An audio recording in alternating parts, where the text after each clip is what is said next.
മുഖ്യമന്ത്രിയുടെ police മെഡലിലെ അക്ഷരത്തെറ്റിൽ medal നിർമ്മിച്ച കമ്പനിയെ കരിമ്പട്ടികയിൽപ്പെടുത്തണമെന്ന് അന്വേഷണ റിപ്പോർട്ട്.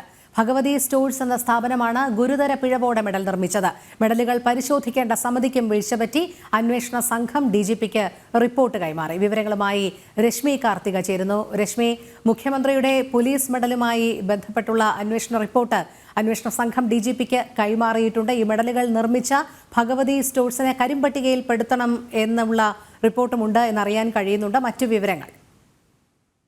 രോഹിണി, മെഡൽ നിർമ്മിച്ച കമ്പനിയെ കരിമ്പട്ടികയിൽ ഉൾപ്പെടുത്തണമെന്നുള്ളതാണ് അന്വേഷണ റിപ്പോർട്ടിൽ പറയുന്ന ഒരു കാര്യം. ഭഗവതി സ്റ്റോഴ്സ് എന്ന സ്ഥാപനമാണ് ഗുരുതര പിഴവോടെ ഈ മെഡൽ നിർമ്മിച്ചത്. മെഡലുകൾ പരിശോധിക്കേണ്ട സമിതിക്കും വീഴ്ച പറ്റി എന്നുള്ളതാണ് ഈ റിപ്പോർട്ടിൽ പറയുന്നത്. അന്വേഷണ സംഘം ഈ റിപ്പോർട്ട് ഡിജിപിക്ക് കൈമാറിയിട്ടുണ്ട്. പോലീസ് ആസ്ഥാനത്തെ DIG ആണ് ഈ ഒരു കേസ് അന്വേഷിച്ചത്.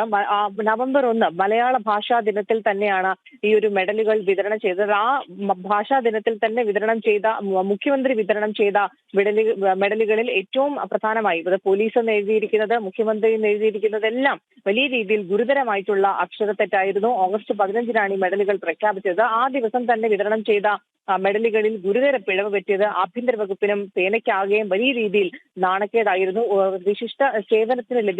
മികച്ച സേവനത്തിന് ലഭിക്കുന്ന മെഡലാണ്. ആ മെഡലിനാണ് ഇത്രത്തോളം ഗുരുതരമായി പിഴവ് സംഭവിച്ചത്. ഇത് അന്വേഷിക്കണമെന്നാവശ്യപ്പെട്ട ഈ സംഭവമാണ് അന്വേഷിക്കാനായി പ്രത്യേക സമിതിയെ രൂപീകരിച്ചത്. ഏതായാലും അന്വേഷണ റിപ്പോർട്ട് സമിതിക്ക് കൈമാറിയിട്ടുണ്ട്. തിരുവനന്തപുരത്തെ ഭഗവതി സ്റ്റോഴ്സിനാണ് ഈ ഒരു കരാർ നൽകിയിരുന്നത്. ഓഗസ്റ്റ് 15-ന് മെഡലുകൾ പ്രഖ്യാപിച്ചിട്ടും ഒരാഴ്ച നിലനിൽക്കുമ്പോൾ മാത്രമായിരുന്നു ഈ ഓർഡർ നൽകിയത്. ആദ്യം ഒരു മെഡൽ തയ്യാറാക്കിയതിന്റെ സാമ്പിൾ കൈമാറിയിരുന്നു. ആ സാമ്പിൾ പരിശോധിച്ചതിന് ശേഷമാണ് വർക്ക് ഓർഡർ നൽകിയത്. പിന്നീട് 2 ഘട്ടങ്ങളിലായി പോലീസ് മെഡലുകൾ നിർമ്മിച്ച് പോലീസ് ആസ്ഥാനത്തേക്ക് ഭഗവതി സ്റ്റോഴ്സിന്റെ ഉടമ എത്തിക്കുകയായിരുന്നു. പക്ഷേ അതിൽ ഓരോ മെഡലുകളും തെറ്റുണ്ടോ എന്ന് പരിശോധിച്ച് ഉറപ്പുവരുത്തേണ്ടത് ഒരു IPS ഉദ്യോഗസ്ഥന്റെ നേതൃത്വത്തിലുള്ള സമിതിയാണ്. പക്ഷേ ആ സമിതിയുടെ ഭാഗത്തും ഗുരുതരമായിട്ടുള്ള വീഴ്ച സംഭവിച്ചിട്ടുണ്ട്. ഏതായാലും ഇപ്പോൾ പ്രധാനമായും 2 നിർദ്ദേശങ്ങളാണ് ഈ റിപ്പോർട്ടിൽ പറയുന്നത്. ഒന്ന്, ഈ പരിശോധിക്കേണ്ട സമിതിക്ക് വീഴ്ച സംഭവിച്ചിട്ടുണ്ട്.